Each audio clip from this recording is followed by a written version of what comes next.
রাধে রাধে, নমস্কার বন্ধুরা। আজ আবার চলে এসেছি বন্যার তৃতীয় দিনের ভিডিও নিয়ে। আশা করি সকলেই ভালো আছো, সুস্থ আছো। তো আমরাও জলে ডুবে মোটামুটি আছি আর কি। এখন বাজে সকাল 8টা।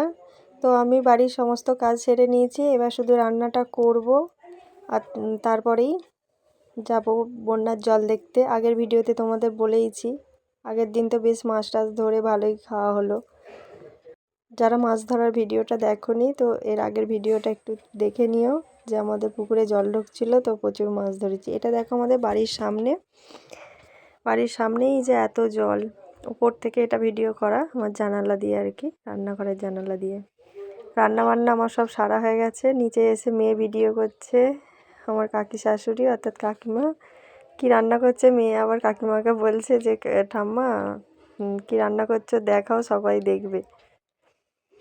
আমি এখানে বাসন মাজতে এসেছি, রান্না সারা হয়ে গেছে। বাসন টাসন মেজে রেখে এবারে যাব যেখানে বাঁধ ভেঙেছিল। কালকে বললাম না যে যেই জায়গার বাঁধ ভেঙেছে সেই হানাটা দেখতে যাব।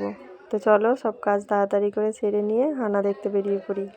চলে এসো, পুরোটা দেখো, তবেই বুঝতে পারবে যে কি অবস্থা হয়েছে বাঁধ ভেঙে আমাদের। সাথে থাকো, দেখতে থাকো।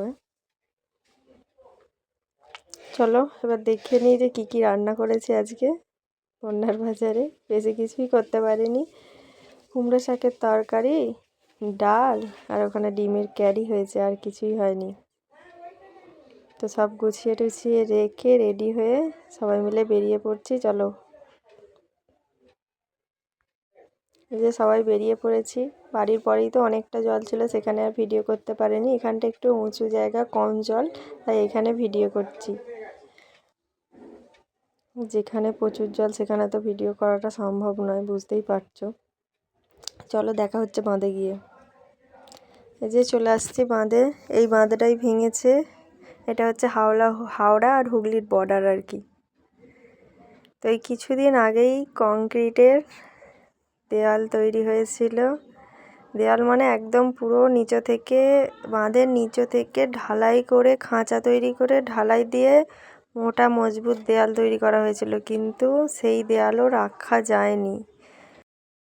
বন্যার জন্যই মনে হয় দেয়ালটা তৈরি করেছিল। শুধু এইটুকু রাস্তা নয়, অনেকটা রাস্তা, মানে প্রায় 20-30 মাইল রাস্তায় এই কংক্রিটের দেয়াল তৈরি আছে, ঠিক আছে। তা সত্ত্বেও বন্যার জল যা মানে দেয়ালটাতে ধাক্কা দিয়ে দেয়ালটা পুরো ভেঙে দিয়েছে। দেখতেই পাচ্ছ কতটা মোটা দেয়াল। তো এটা পুরো নিচে থেকে তোলা, যে শুধু ওপরটাতে তা নয়। এই বন্যা প্রতি বছর হয় বলেই দেয়ালটা তৈরি করা হয়েছে। দেখো কিভাবে জলের প্রেশার।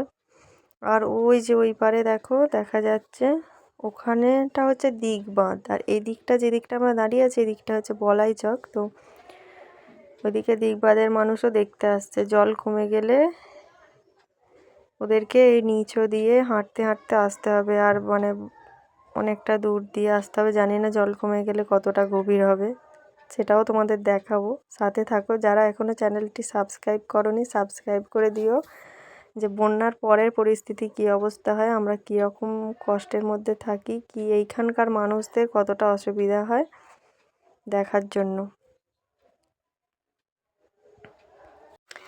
তো এই ভিডিওটা আমি শ্যুট করিনি, এটা আমার ফোন থেকে শ্যুট করা নয়, এটা আমার ভাইয়ের ফোন থেকে শ্যুট করা।